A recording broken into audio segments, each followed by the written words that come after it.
বিশুদ্ধ খোৱাপানীৰ বৃহৎ প্ৰকল্পৰ শুভ উদ্বোধন। আজি ওদালগুৰি জিলা দিৱসৰ দিনাই ওদালগুৰি জিলাৰ বৃহত্তৰ ননাইপাৰাবাসীক পানী যোগান আঁচনি উপহাৰ হাগ্ৰামা মহিলাৰীৰ। ওদালগুৰি ননাইপাৰাত হাগ্ৰামা মহিলাৰীয়ে উদ্বোধন কৰিলে 170 কোটি টকীয়া জল জীৱন আঁচনিৰ দ্বাৰা নিৰ্মিত বহু গাঁও পানী যোগান আঁচনি। বিটিচি নিৰ্বাচনত জয়ী হোৱাৰ পিছত প্ৰথমবাৰৰ বাবে বিটিচি অঞ্চলত এনেধৰণৰ আঁচনি উদ্বোধন কৰাৰ কথা ব্যক্ত কৰে হাগ্ৰামা মহিলাৰীয়ে। এই পানী যোগান আঁচনি উদ্বোধন অনুষ্ঠানত অংশগ্ৰহণ কৰে মন্ত্ৰী জয়ন্ত মল্ল বৰুৱা, বিধানসভাৰ অধ্যক্ষ বিশ্বজিৎ দৈমাৰী, উপমুখ্য কাৰ্যবাহী সদস্য ৰিহন দৈমাৰী, জনস্বাস্থ্য কাৰিকৰী বিভাগৰ কাৰ্যবাহী সদস্য বেগম আখতাৰকে ধৰি বহু কেইগৰাকী BPFৰ কৰ্মী। ননাইপাৰা পানী যোগান আঁচনিখনৰ পৰা এটকাও বিজুলীৰ বিল খৰচ নহয়। পাহাৰৰ পৰা নামি অহা পানী নিষ্কাশন কৰি পানীসমূহ গাঁৱে গাঁৱে যোগান ধৰিব। এই আঁচনিখনৰ পৰা প্ৰায় 20 সহস্ৰাধিক পৰিয়াল উপকৃত হ'ব।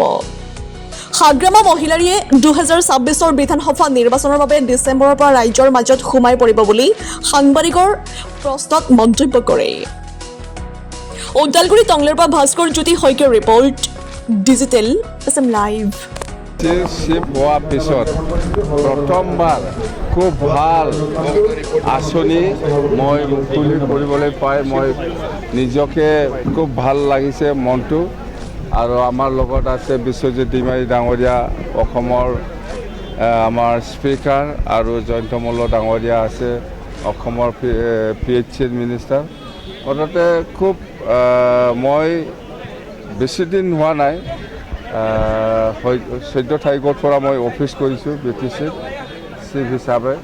আজি হ'ল 30 তাৰিখ হ'ল, বেছিদিন হোৱা নাই। মুঠতে এই 14 দিনৰ ভিতৰতে প্ৰথমবাৰ মই চিফ হিচাপে এনেকুৱা কোনো ৰাস্তা উদ্বোধন কৰা নাই বা কোনো স্কুল কলেজ উদ্বোধন কৰা নাই। মই খুব ভাল আঁচনি PHCৰ জল জীৱন মিছনৰ আণ্ডাৰত যিটো খোৱাপানী যিটো আঁচনি, এই অঞ্চলৰ ৰাইজৰ খুব ভাল আঁচনি মই উদ্বোধন কৰিবলৈ পাই মই মনটো খুব ভাল লাগিছে।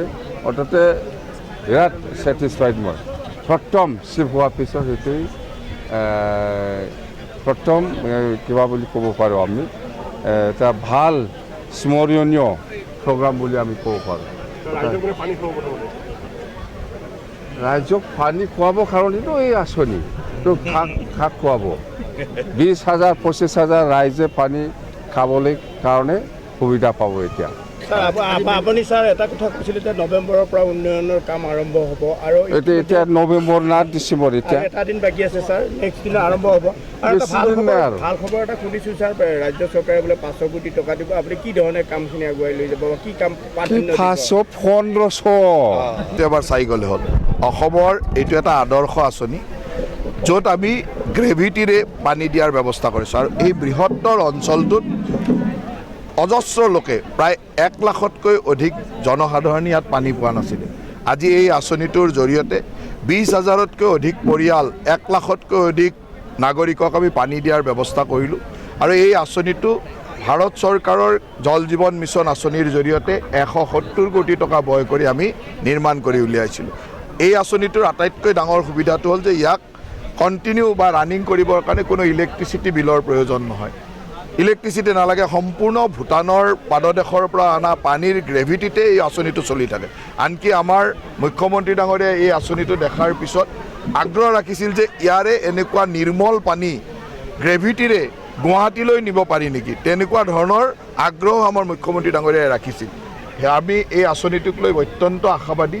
আৰু এই আঁচনিটোৱে অসমত জল জীৱন মিছনৰ এটা আদৰ্শ আঁচনি হিচাপে থাকিব। ইতিমধ্যে কেন্দ্ৰ চৰকাৰেও ইয়াক আহি ইনস্পেকশ্যন কৰি গৈছে, এই কেন্দ্ৰ চৰকাৰৰ প্ৰতিনিধি দলে। তাৰ লগে লগে আমাৰ ৰাজ্যপাল ডাঙৰীয়াও এই আঁচনিটো আহি চাই গৈছে।